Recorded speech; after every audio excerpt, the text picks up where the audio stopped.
Hello, my name is Ryan Mardesich, and I graduated from Santa Clara in 2014, where I double majored in theater and music. I've since gone to have a career as a performer and educator, primarily focusing on musical theater and the work of Stephen Sondheim. I was thrilled to hear that the theater and music departments were putting on this tribute together to who I believe is the greatest American artist of any genre. My friend and Professor Jeff Bracco asked me to share some experiences I had of Steve's work.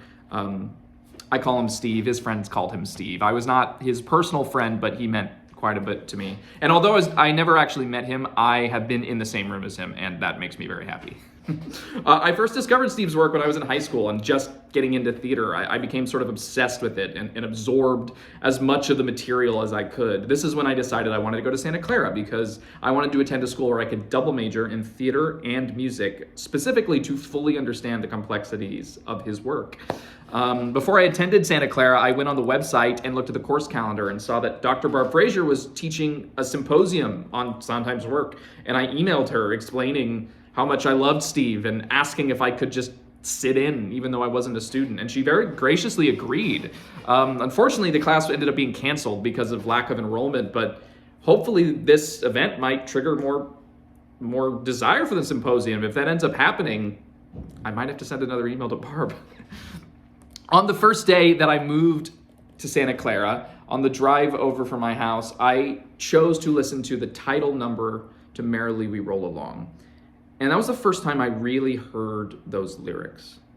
Bending with the road, gliding through the countryside, merrily we roll along, catching at dreams, dreams that will explode, waking up the countryside, everybody merrily, merrily, sing 'em your song, rolling along. That was it. That's what I wanted to do, sing 'em my song.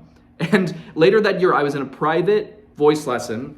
And at the time, I had the voice teacher, Kate Ryan, and my accompanist was Melissa Lynn, who was also my oral skills teacher. Now, music students will know this is kind of a mortifying situation because then every time you sing something wrong, your literal teacher is right there, like judging you. Not really, Melissa's amazing.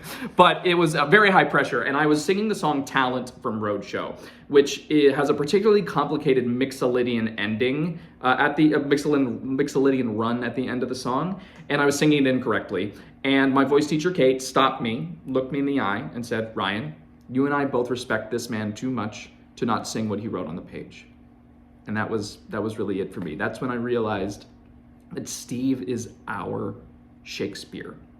He's done all of the work for you. If you just sing what he wrote the way he wrote it, the simplest thing can have the most profound meaning. When I eventually graduated, I participated in the theater department tradition of going up into the catwalks of the theater and signing your name on a specific part of the wall. I read a lot of things written by former students, and there was a lot of quotes, and mostly quotes from Shakespeare. And I thought to myself, I think Steve deserves to be up here too. So I wrote a lyric from the closing number of Merrily We Roll Along, Our Time. Something is stirring, shifting ground. It's just begun. Because I was ready to pursue my dream, to sing my song. I had learned how to do that. And when I really think about it, Stephen Sondheim's work turned me into the person I am today. His work reflects humanity as it truly is.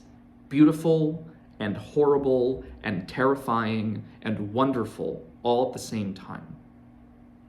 I'd like to close with one of my favorite stories about Steve. As many of you know, Steve was mentored by the great Oscar Hammerstein II, the man who essentially invented musicals as we know of it. Oscar was a surrogate father to Steve. Steve famously said, if Oscar were a geologist, I might have become a geologist. I'm very glad he wasn't.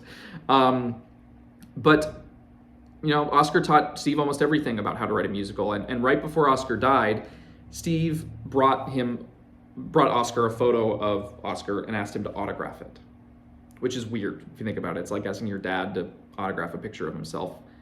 And Oscar thought about it for a minute, and then he smiled.